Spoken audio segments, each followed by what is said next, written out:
Meet Frank. He has been living in Florida for a while and knows what can happen when bad weather comes through.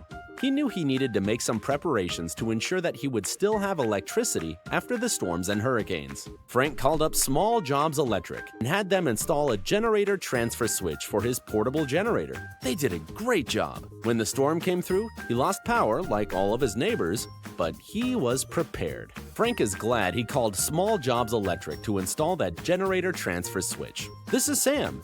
He has been living in Florida for a while too, and knows what storms can do. Sadly, a big storm came through, and Sam lost power to his home. He tried to connect an extension cord to his neighbor's house, but he didn't have electricity either. Sam is now thinking he wishes he had called SmallJobsElectric to have a transfer switch installed. If you don't want to be caught in the dark like Sam, be sure to call SmallJobsElectric now to have your transfer switch installed right away. We'll be there with service in a flash.